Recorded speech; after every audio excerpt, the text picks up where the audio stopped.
Hi, thanks for joining us. I'm Dave from Lure of the North, and I'm here to teach traditional snowshoe weaving.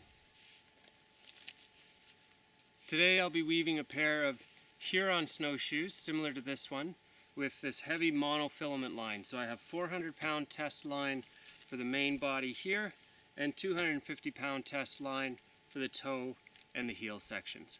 Though these same instructions with a few slight modifications could be used with a variety of other weaving materials. Now our first step will be to put some layout marks on the snowshoes. We have two types of layout marks, what I call the primary ticks, which really define some of the major features, and then intermediate ticks, which are less important but just help keep us on track as we go. Up at the front here, we're going to have 4 primary ticks, and those 4 primary ticks are going to define some of the major features at the front of the snowshoe. So if we look at this finished snowshoe, on the front crossbar we're going to have 2 primary ticks, one here and one here, and those are going to define the width of the toe hole. Along the side of the snowshoe here, we'll also put a primary tick here and here, which will define the depth of the toe hole here. It'll also define the position of this big heavy main line. So we'll start with that. On the front crossbar, I'll find the center of the crossbar. So I've got 13 inches. So I'll put a mark at 6.5 inches. You can really lay your pencil marks on because they do rub off the varnish quite easily. And now I like my toe holes to be about 4.5 inches wide. If you're using a small moccasin, you could get away with a bit of a narrower toe hole. If you're using a big heavy boot, then you might want one a bit wider.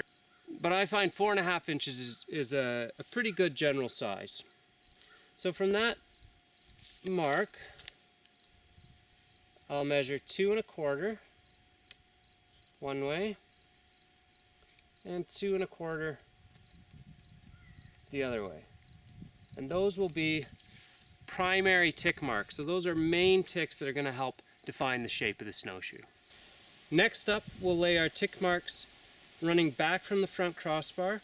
I like to do 3.5 inches depth. So I'll put a mark 3.5, and the same thing on the other side.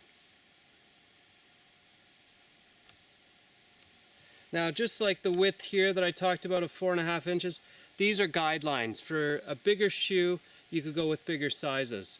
One of the things I've noticed with first-time weavers is they sometimes will allow these lines to migrate.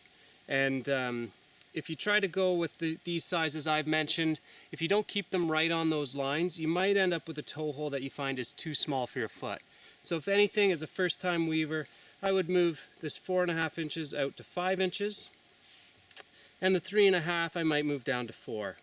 But if you're careful to keep everything on the lines, then you can stick with the measurements that I've got here. Next, we're going to move to the back of the body. We're only working in the main body of the snowshoe right now. And we have 3 primary tick marks that we'll add at the back.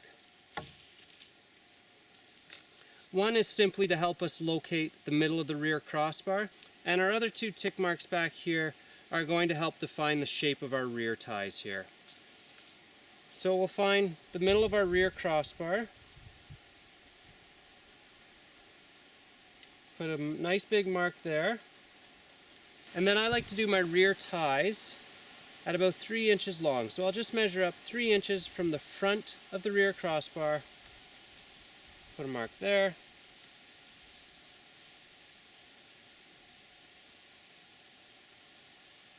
and same thing on the other side.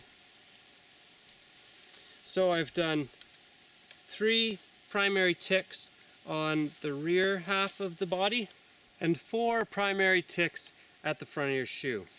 Now we'll move up to the front crossbar here and we'll lay in our first intermediate ticks. So we're going to start here on our primary tick that we just laid on, and we'll measure out towards the outside of the shoe and put an intermediate tick every inch. Now I've gotten 4 intermediate ticks. This is a 16-inch wide snowshoe. If you have a narrower shoe, then obviously you'll get fewer ticks here, but that's okay. So go to the other side, start on the primary tick, and again, every 1 inch towards the outside of the shoe. So I'll have 4 ticks heading to the outside. In the middle here, I won't put any tick marks. Remember, this area will be left bare for our toe hole. Along the side of the snowshoe, again, there's not going to be anything at the front here. So we'll just start at that primary tick that we laid on earlier. And I'll measure back and put a mark every inch. Now I'll just work back until I reach the primary tick that I laid at the back of the frame. It might not be perfectly 1 inch spacing at the back there, but that's fine. These intermediate ticks are just guidelines. I won't put any marks here to the rear of this primary tick. So these intermediate ticks were only from my primary at the front to my primary at the rear. Do the same thing on the other side. And then I can move to the back. I'll start at that 1 primary tick on my rear crossbar. And I'll measure out both ways. And I'm doing that same 1 inch spacing that I've done everywhere else. For a more finely woven snowshoe, you could go down to 3/4 of an inch or even 1/2 an inch. But 1 inch is a nice spacing. It's still going to be a really good looking finely woven shoe, but it's going to be a lot more manageable. So that's it. We should now have 1, 2, 3, 4, 5, 6, 7 primary ticks and intermediate ticks helping us with the layout in between those. You can use this shoe as a template to transfer those same marks onto your next shoe. From here, you can either watch a short video that reviews some of the knots we'll be using while we weave, or you can jump right into the weaving pattern. See you there.